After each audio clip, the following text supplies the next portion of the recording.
बेटा आज हम पढ़ेंगे सूर्यकांत त्रिपाठी निराला जी का जीवन परिचय। अभी तक हमने क्या पढ़ा था? जयशंकर प्रसाद का श्रद्धा मनु।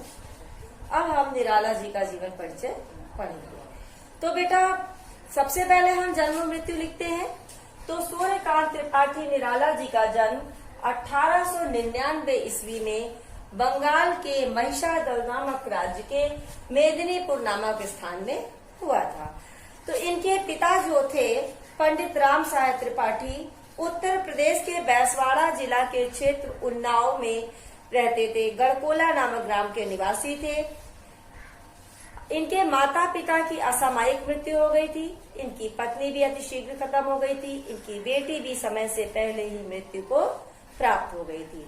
इस तरह की समस्याओं से जूझते हुए जो त्रिपाठी निराला जी थे, इनका मन सांसारिक चीजों में नहीं लगा।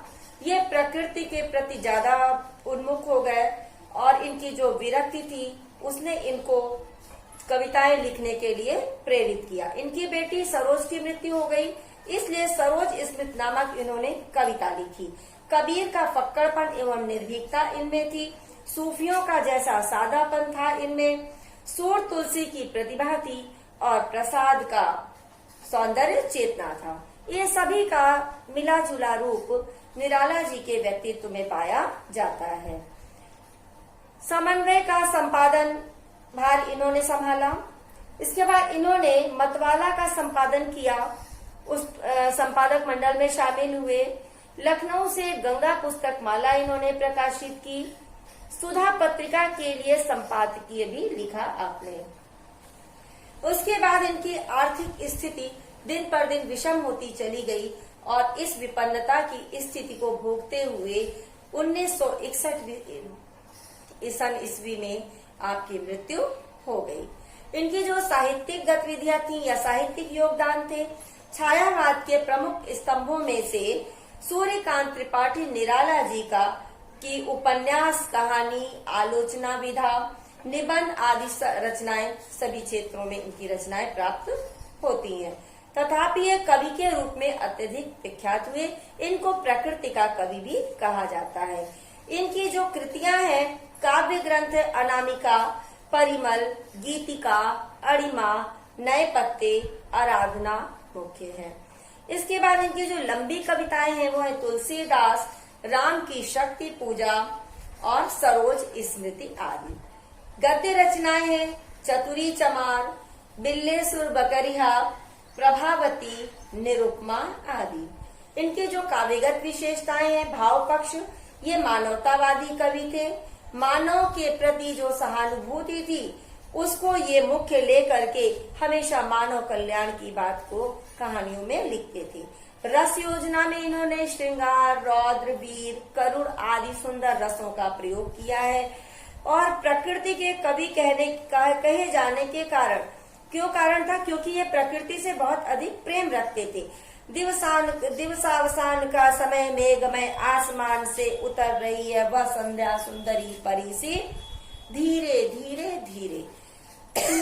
रहस्यवाद। सूर्यकांत त्रिपाठी निराला जी रहस्यवादी कवि थे। इनको अपने कविताओं में एक नई खोज प्रस्तुत करने का अच्छा मौका प्राप्त हुआ। इन्होंने रहस्यवाद को प्रस्तुत किया है। नारी चित्रण, इन्होंने नारी का उज्जवल, सुंदर और शक्तिमय सात्विक जीवन प्रस्तुत किया है। शोषित वर्ग के प्रति सहानुभूति, निराला जी शोषित और दलित लोगों की से सहानुभूति रखते थे। ये उनके उत्थान के लिए भी अत्यधिक प्रयत्नशील रहे। कला पक्ष में इनकी जो भाषा थी, शुद्ध सांस्कृतिक खड़ी बोली, उर्दू, अंग्रेजी और कई भाषाओं का इनको ज्ञान था। शैली जो इनकी थी मुहावरेदार थी और राष्ट्रीय विचारों से ओतप्रोत थी। छंद योजना में मुक्तक छंदों का आपने प्रयोग किया। अलंकार में यमक, उपमा, रूपक, मानवीकरण आदि अलंकारों का सुंदर प्रयोग किया है। तो अब हम क्या करेंगे? निराला जी के काव्य रचनाओं को पढ़ेंगे। तो निराला जी ने सबसे पहले हमारी पाठ्य पुस्तक में क्या लिखा है? बादल राग। बादल को राग के रूप में इन्होंने सुना। ये तो बेटा हमारे ऊपर निर्भर करता है कि हम किस चीज को, किस ध्वनि किस रूप में लेते हैं। इन्होंने बादल को राग के रूप में लिया और बादलों से किस तरह से इन्होंने प्रार्थना की, बादलों से क्या अपेक्षा की, ये इनके काव्य में वर्णित है। तो ये जो काव्य इनका है, ये परिमल काव्य जो इनका रचा गया है उसका ही कुछ अंश है। इसमें कवि ने बादलों का आह्वान किया है और उससे नई सृष्टि में नवीन शक्ति का संचार करने की प्रार्थना की है। तो इसके आगे का जो काव्य है हम पढ़ रहे हैं, अभी थोड़ा सा आज हम पढ़ेंगे, थोड़ा सा कल के चैप्टर में पढ़ेंगे। झूम झूम मृदु गरज गरज घन घोर। बादल कैसे होते हैं, कभी कभी बहुत तेज हवा चलती है तो क्या होता है, वृक्ष झूमते हैं, पत्ते झूमते हैं, ऐसा लगता है कि सारे वृक्ष गिर पड़ेंगे। बहुत तेज हवा चलने से वृक्षों का झूमना हम देख सकते हैं। और गरज गरज घन घोर, घन माने बादल, घनघोर बादल की तेज तेज गर्जना। गरज गरज माने गर्ज गर्ज करके, कहते हैं ना कि बादल बहुत तेज से गरज गरज के झूम झूम के बरस रहे हैं। राग अमर अंबर में भर निज रूर। तो और कभी क्या कहते हैं, हे बादल तुम झूम झूम करके इतने तेजी से बरसो कि संपूर्ण अंबर में अपने शोर को भर दो। तुम्हारा जो अमर राग है ये संपूर्ण आकाश में, संपूर्ण ब्रह्मांड में समा जाए। झर झर झर निर्झर गिरि सर में। झर झर झर, देखिए यहाँ पे पुनरुक्ति प्रकाश भी हो सकता है। झरझर झरझर बार बार प्रयोग किया गया है। तो झरना, झरझर से मतलब क्या था, गिरना बार बार बूंदों के रूप में। निर्झर गिरि बर में, निर्झर माने क्या होता है बेटा, आकाश में, गिरि माने पर्वतों पर, सर माने सरोवरों में, मरु तरु मरमर, मरु तरु मरमर माने वृक्षों की मरमर ध्वनि, सागर माने सागरों में, सरित माने नदी, तड़ित माने बिजली, गति चकित पवन में आश्चर्यचकित होती हुई वायु में, पवन माने वायु, गति माने तेजी, चकित माने आश्चर्य होना, मन में किसी के भी मन में, विजन, विजन माने क्या होता है बेटा, सुनियोजन, ठीक है, सुनियोजित, और गहन कानन में माने घने वनों में, गहन माने घने, कानन माने वनों में। तो क्या कह रहे, झर झर झर निर्झर गिरि सर में। तुम झर झर करके आकाश से, पर्वतों पर, सरोवरों में, घरों में, मरुस्थल में और रेगिस्तान में, वनों पर, सागरों पर अत्यंत तीव्रता के साथ बरसो। मन में विजन गहन कानन में। विजन माने क्या होता है, अभी बताया हमने आपके, सुनयोज, और गहन माने घने, कानन माने वन में। तो सुनसान, विजन सुनसान, सुनसान घने वन में तुम बरसो। आनन आनन में रव घोर कठोर। इतनी तेज बरसो कि तुम्हारी ध्वनि वनों में, पर्वतों में, सरोवर में, सागरों में सब जगह पूर्ण रूप से भर जाए। और अमर राग अंबर निज भर निज रोर, कह अपना अमर राग अंबर में, अर्थात ध्वनि, रव माने ध्वनि, अपने अमर राग को ध्वनि के रूप में, शोर को पूर्ण रूप से संपूर्ण आकाश से भर दो। संपूर्ण आकाश में, इस पृथ्वी तल पर, इस संपूर्ण संसार में तुम्हारा अमर राग भर जाए। अब कैसे राग सुनाई देता है, अगर बेटा सागर में पानी तेज बरसता है तो बहुत तेज बहने की आवाज आती है, लहरें तेज होती हैं। नदियों में अगर ज्यादा भर गया तो भी ऐसे ही कलकल की आवाज आती है। अगर नाले भी ज्यादा तेज बारिश में भर जाते हैं तो उससे भी कलकल की ध्वनि आने लगती है। तो हर ध्वनि को कवि ने राग के रूप में माना है। तो बेटा यहाँ पर मानवीकरण, अनुप्रास, उपमा और रूपक आदि अलंकार हैं।